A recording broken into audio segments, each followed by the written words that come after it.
عجیب کھیل ہے قسمت کے ماروں کا، کہاں پہ بچا لے کہاں ڈبو دے، یہ وقت ہے اداکاروں کا۔ روشنی کے نگر میں بھی اندھیرے بسیرا کرتے ہیں، چمکتی آنکھوں کے پیچھے اکثر دلاسے ہوا کرتے ہیں۔ ناظرین، یہ کہانی ہیرا منڈی کے اندھیروں سے روشنی تک کے سفر کی، جہاں ایک عورت کی مجبوری اور ایک شخص کی توبہ نے سب کچھ بدل ڈالا۔ آئیے دیکھتے ہیں کہانی کا دوسرا حصہ۔ ناظرین، جیسا کہ آپ نے پچھلے حصے میں دیکھا کہ کس طرح افشاں، جسے بلبل کہتے تھے، وہ اپنی ماں کے لیے پیسوں کی محتاج تھی، اور پھر ایک تماش بین نے اس کی مدد کر کے اس کی زندگی ہی بدل ڈالی۔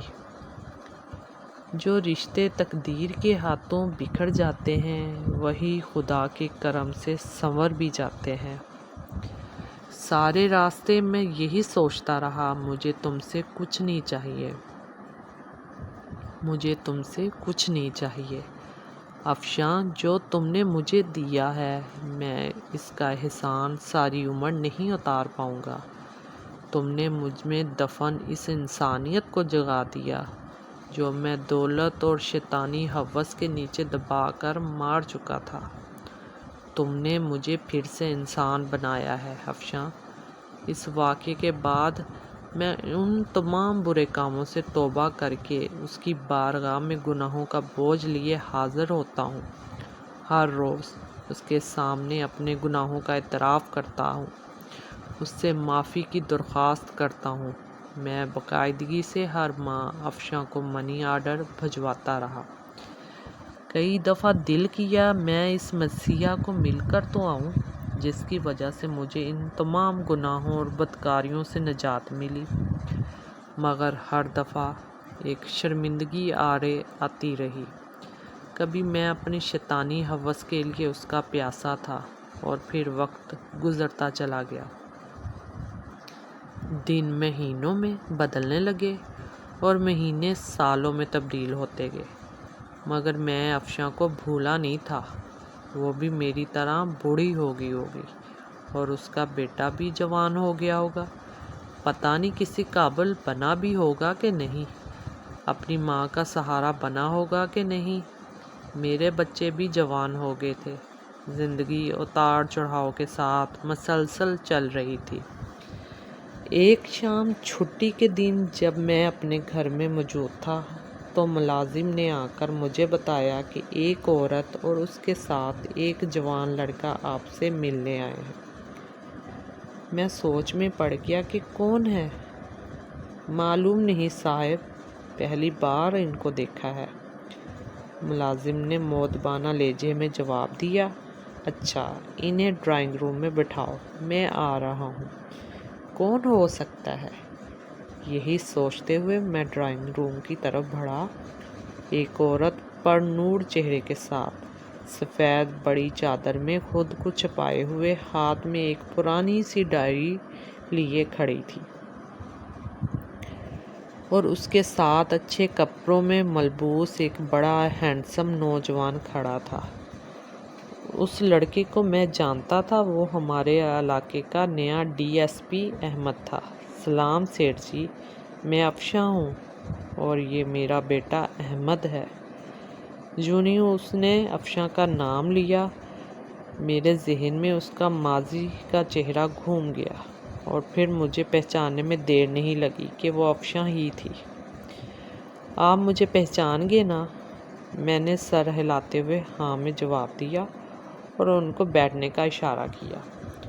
افشاں پھر اپنے بیٹے سے مخاطب ہو کر بولی، احمد بیٹا، یہی ہیں میرے مسیحا، جن کی بدولت تمہاری ماں گندگی کی دلدل میں گرتے گرتے نکلی، اور یہی ہیں جو تمہاری پڑھائی کا تمہیں یہاں اس مقام تک لانے کا ذریعہ۔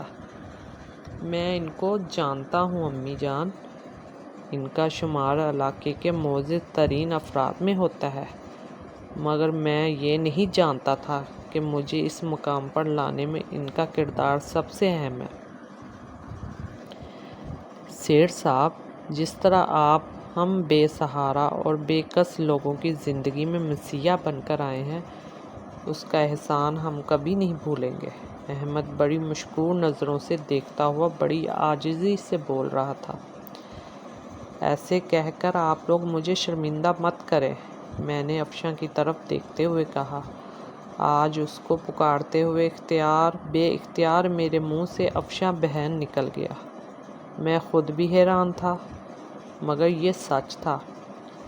افشاں صوفے سے اٹھی اور آگے بڑھ کر پرانی سی ڈائری مجھے تھماتے ہوئے کہنے لگی، سیٹھ جی، اس میں وہ تمام حساب درج ہے، میری ماں کی تدفین سے لے کر آپ کی آخری منی آرڈر تک۔ میں نے ایک ایک پائی کا حساب رکھا ہے، آپ کے دیے پیسوں کا ضمانت کے طور پر استعمال کیا، اپنے بیٹے کو ایک قابل انسان بنایا۔ آپ نے مجھے 22 سال پہلے کہا تھا کہ یہ قرض ہے اور یہ تب واپس کرنا جب تمہارا بیٹا ایک قابل انسان بن جائے۔ کچھ لمحے خاموش رہنے کے بعد افشاں پھر سے بولی، سیٹھ جی، آج وہ وقت آ گیا ہے، میں آپ کے احسانوں کا بوجھ تو نہیں اتار سکتی، مگر جو پیسے آپ نے مجھے دیے تھے میرا بیٹا وہ ضرور اتار دے گا، اور آپ سے درخواست ہے آپ انکار نہیں کریں گے۔ میں افشاں کو بڑی تحسین نظروں سے دیکھ رہا تھا۔ آخر اس نے وہ کر ہی دکھایا۔ یقیناً قول و قرار کو نبھانا، وعدے پر قائم رہنا ایک اچھے کردار کے حامل انسان کی بڑی نشانی ہے۔ یہ سب سن کر میرے دل میں اس کی عزت اور احترام اور بڑھ گیا۔ میں نے تم کو بہن کہا ہے افشاں بہن، اور میں کیسے تم سے یہ پیسے واپس لے سکتا ہوں؟ مجھے یوں شرمندہ مت کرو۔ میرے رکے رکے الفاظ میں پیسے نہ لینے کی معذرت چھپی تھی، مگر وہ بضد تھی۔ مجھے اس کے سامنے ہار ماننا پڑی اور وہ تمام پیسے جو میں اس کو منی آرڈر کی صورت میں بھیجتا تھا اس کو واپس لینے کی حامی بھرنی پڑی۔ پھر وہ دونوں مجھے اپنے نئے گھر کا پتہ دے کر اور آنے کی تاکید کر کر وہاں سے چلے گئے۔ ایک دن میں نے اپنی بیگم سے کہا، ایرم، میں نے تمہیں کسی سے ملوانا ہے، میرے ساتھ چلو گی؟ شام کو میں نے اپنی بیگم سے کہا، کیوں نہیں، چلوں گی، مگر کون ہے اور کس سلسلے میں ملنا ہے؟ بیگم نے سوالوں کی بوچھار کر دی۔ میں نے روبی بیٹی کے لیے ایک لڑکا پسند کیا ہے، تم مل لو، اگر تم کو پسند آ جائے تو پھر اس کے بعد روبی سے بات کر لینا۔ میں نے مختصر لفظوں میں اس سے وجہ بتائی۔ اگلے دن میں اور میری بیگم ایرم ناز افشاں کے گھر میں تھے۔ ایرم کو بھی احمد بہت پسند آیا۔ ہم نے پھر افشاں سے احمد اور روبی کے رشتے کی بات کی۔ افشاں کو بھلا اس سے کیا اعتراض ہو سکتا تھا؟ وہ پھولے سے نہیں سما رہی تھی، اور یوں میری بیٹی کا رشتہ افشاں کے بیٹے احمد سے طے ہو گیا۔ وہ تعلق جو ایک طوائف اور تماش بین جیسے گندے رشتے سے شروع ہوا تھا، اس کا اختتام ایک نہایت مہذب رشتے کی شکل میں ہوا۔ یہ سچ ہے کہ ہر انسان کو قدرت سدھرنے کا موقع ضرور دیتی ہے۔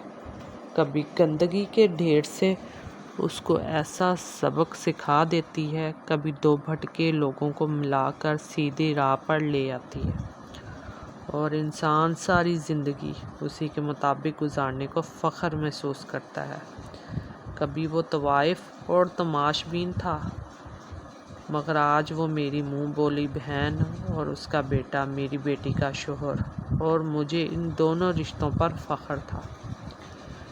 ناظرین، یہ کہانی ہمیں سبق دیتی ہے کہ ہر انسان کو سدھرنے کا موقع ضرور ملتا ہے، اور نیکی ہمیشہ برائی پر غالب آتی ہے۔ اندھیروں میں بھی روشنی کا چراغ جلتا ہے، نیت پاک ہو تو نصیب کا در بھی بدلتا ہے۔ طوائف تھی وہ مگر ماں بن کر جیتی رہی، طوائف تھی وہ مگر ماں بن کر جیتی رہی۔